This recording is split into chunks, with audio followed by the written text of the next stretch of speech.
What's up YouTube? Got a great tutorial for you today. I'm going to show you how I stabilize a hyperlapse, and then I'm also going to show you how to do this dolly zoom effect as well. Now I should say this is going to work best on shots where you've got a clear point of interest. So if you're going up towards an object or if you're orbiting around it, that's what you need for this to work. Alright, let's do this. Okay, so I've got the final composition loaded up in After Effects. So first things first, let me show you the original footage that I started with. So I've got all the photos that I took in Lightroom here for you to see. The way that I shoot these things is I always use raw photos. There's a couple of reasons for that. The first reason is that you need the resolution. The more resolution you get, the better, because that just means you can zoom in more and you're going to get more clarity when you start doing the dolly zoom effect. And the second reason is just for the dynamic range and the detail that you're going to get using raw photos rather than video. I'm not going to talk too much about actually shooting these photos, but what I did is I used the camera viewfinder graphic to line up a spot on the bridge each time, try and keep that in the center. I think what I've used is this little contraption kind of hanging under the bridge platform itself. And then I just take a step forward each time, try and keep on a straight line, moving slowly closer to it. It's not perfect, you can see obviously it bumps around and it wobbles quite a lot, but that is why we're going to stabilize it. So once I've done my little color corrections, what I would do is I would export all of these photos out of Lightroom as JPEGs, and then I bring these JPEGs into After Effects. So let me show you how to do that. You're going to double click on your project panel over here, and then you're going to go to where you've saved your JPEGs from Lightroom. Select any one of the photos, it doesn't matter which one. Make sure that Create Composition and Import JPEG Sequence are ticked, and then you're going to hit OK. So what this is going to do is it's going to stitch your photos together into a video, and it's going to make a new composition which is exactly the right size and shape for them. So let me play this through. So without any stabilization, you can see that it's super bumpy, it's super jumpy, it looks horrible. So when I was shooting this, I was doing it handheld. I had cars coming at me, there were loads of other tourists, loads of people taking photos because it's such a popular spot. But we can totally stabilize this, so let me show you the secret sauce. Now what a lot of people would do in this situation is they would come down here to the bottom right and they would put on warp stabilizer. So let me do that. I'm going to throw on warp stabilize. It's going to take a little bit of time to analyze because this is quite a large high resolution image. You can see with warp stabilize it's done a reasonable job. It's fairly stable, it's definitely more stable than it was, but the bridge is not staying the same scale. It's bumping around, it's rotating, it doesn't look that good. So you can try clicking preserve scale up here, which will make things a little bit better. It's going to mean the bridge isn't going to zoom in and out. But in my experience, you're never going to get a good result from warp stabilizer. So there's a much better way of stabilizing this. So I'm going to delete the warp stabilizer, and then I'm going to come down here to the bottom right into the tracker panel, and I'm going to go stabilize motion using the tracker stabilizer here. Now what we need to do is we need the track type to be stabilized. Now what it's going to do is it's going to create a track point somewhere in your screen. And this is what you can use to lock a specific object to the center of the screen. So if you're doing one of those tracking shots where you have an object that stays always in the center, this is what you would use. But what we're also going to do is we're also going to tick rotation, and that's going to give us another track point.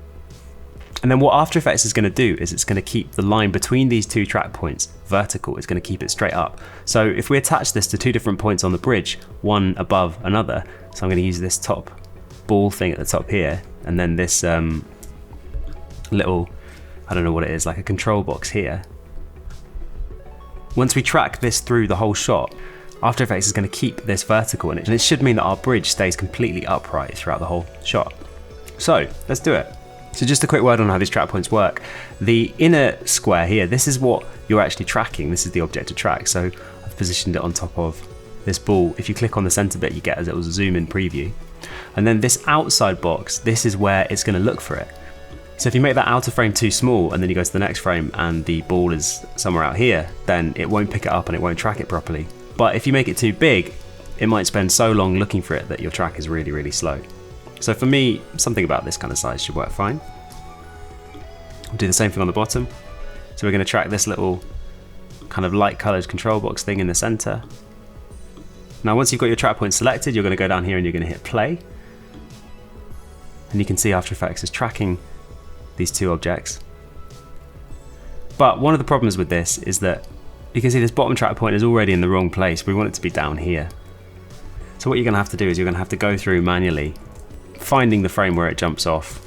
So it looks like here, this is the first place that it's left. I need to bring it back down and put it there. Go to the next frame, go like that, keep going. You've got the play button if you want to track through quickly, but you can also go analyze one frame forward. And you just want to check on both of your track points, so the top one and the bottom one, and make sure that they're staying in the right place. Anyway, this is a little bit tedious, but once you've done it, this is what is going to stabilise your shot. So you really need to take good care and make sure that each of your track points are in exactly the right place on each frame. Now I've already done this, so I'm just going to jump back into my final comp. So this is actually the original composition, and you can see that I've already done it, and I've gone right in and I've made sure that, you know, the track point is always staying in exactly the right place. So once we've done that and we've got our track points in exactly the right place, we're going to go back down here to the bottom right into the tracker panel, make sure we've got position and rotation on, track type stabilize, and then we're going to make sure that the target is the layer itself. So for me that's this BB Brooklyn Bridge 1 to 122 JPEG layer. And then we're going to hit apply. It's going to say apply dimensions X and Y, hit OK. And now if we play this through, you can see it's locked the bridge right into the center of the screen, which is exactly what we want. This is way better than the results that we got with warp stabilize. Obviously we've got these kind of black edges because the stabilization has made the shot jump around a little bit. So what we'll do is we'll crop in and we'll remove the black.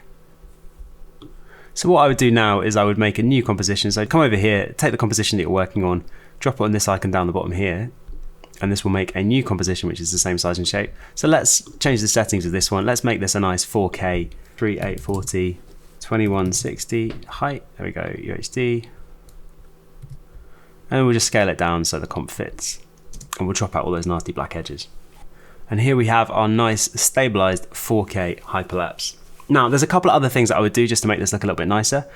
So one of the things that I think we need to do in this shot is we need to add a little bit of motion blur. If you were zooming down this road, you would end up with blurry edges. It's also going to make the wobbles that we see in the sides a little bit less pronounced. There is a default motion blur effect called pixel motion blur, which you can drop on. I've actually got a plugin that I use which I think works a lot better. It's called Real Smart Motion Blur, RSMB. It is a paid plugin, but you just drop it on and it adds really nice naturalistic motion blur to the shot. So if you want to do this properly, I would definitely recommend picking up that plugin. Let me just play it through with RSMB applied. So you can see with the motion blur applied, it blurs out some of these people and some of these cars and just makes the whole thing look a lot smoother. Now the other thing, there's quite a lot of flicker in this time lapse. You can see the exposure kind of dances around a fair bit. This is a little bit harder to correct, but I've got another plugin that I like to use and it's called Flicker Free, made by a company called Digital Anarchy. Again, it's a paid plugin, but if you want to make your time lapses look really nice, I would definitely recommend using it. So I'll just drop that on as well. So now I've got the Flicker Free applied. You can see that's done a pretty good job of reducing the flicker, especially in the sky. There's still a little bit of flicker on some of these walls. It's not perfect, but it's definitely better than it was before. So this is it for the first part of this tutorial. You can see we've got a really nice stabilized hyperlapse that we can definitely use just by itself. And if that's all you wanted to know, then you can definitely tune out now. But in the second part of the video, I'm going to show you how to create the dolly zoom effect. So what we're actually going to do is we're going to render this out because it's going to be much easier for us to work with it as a video clip rather than an image sequence with all these effects on it. So I'm going to go edit composition, add to render queue, and I'll save it out as a ProRes 422HQ. That should be fine. And then I thought it would be fun to just compare these two shots side by side. So we have the unstabilized footage here, and then we've also got the stabilized shot as well. So you can see how well this stabilization process actually works. Now, let me show you how to make this dolly zoom effect. So we're going to grab the rendered shot and make a new composition with it. I'm going to call it, let's call it dolly zoom. And the first thing we want it to do is we want it to loop back and forth. So the way I'm going to do that is I'm going to go right click, I'm going to go time, enable time remapping, and it's going to create two keyframes, one at the very beginning and one at the very end. So I'm going to take this end keyframe and I'm going to drag it to 1 second. So the whole thing is going to be over in a second.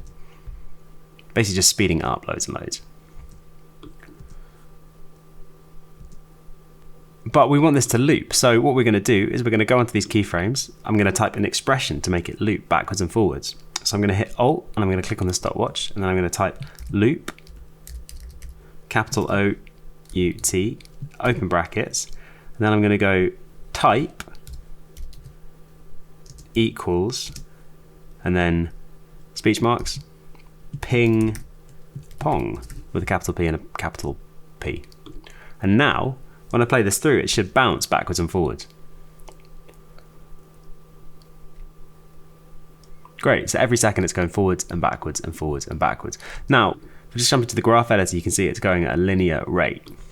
But we don't want it to be going linearly because it's not very smooth. We want it to slow down as it comes into this and then speed up again in the middle and then slow down as it comes back. And the way we're going to smooth them out is by converting these keyframes to easy ease, like that. And you can see straight away that's a little bit smoother, but I think we can make it even smoother. Let me just jump into the graph editor so you can see what's happening. You can see it starts slowly, speeds up, and then slows down as it gets into this point. So let's make this curve even steeper. We're going to go right click, keyframe velocity, set the incoming to about 65. And then for this as well, we're going to set the outgoing velocity to 65 as well. Now if we play this through, you can see we're speeding up and then it comes to a nicer stop before it goes back on itself. I think this whole thing is happening a little bit too fast as well. So I'm actually going to move this keyframe to about 1.5 seconds just to slow it down a little bit. So that's looking pretty good. I like that. Taking 3 seconds overall, so 1.5 seconds to go in and 1.5 seconds to come back. Now one thing I have noticed is that when we zoom in, the bridge isn't very central. So what I'm going to do is I'm actually going to use a guideline just to center it up.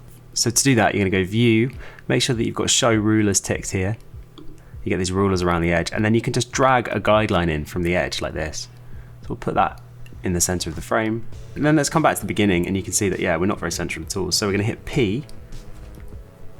I'm going to set a keyframe like that, so the bridge stays central. Make sure we've got the stopwatch icon ticked, and then we'll come 1.5 seconds in, and then just move the bridge over so it stays central as well. And then we also need to have a position keyframe at the end here as well, when the bridge gets back. So we'll just copy that first value and paste it onto that.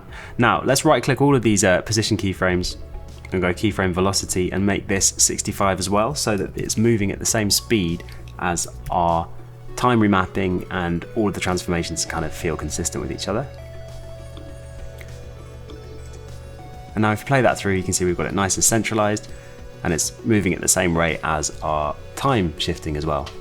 So we've got our nice zoom back and forward, but now the final thing to do is to create this dolly zoom. And the way we're going to make the dolly zoom is simply by zooming in as the camera is moving out. So at this point here, when we're fully zoomed in, we're going to hit S for the scale keyframe, make a keyframe there. And then when the camera moves all the way back to its furthest back point, we're just going to scale up the bridge like this, so that it basically doesn't change in size.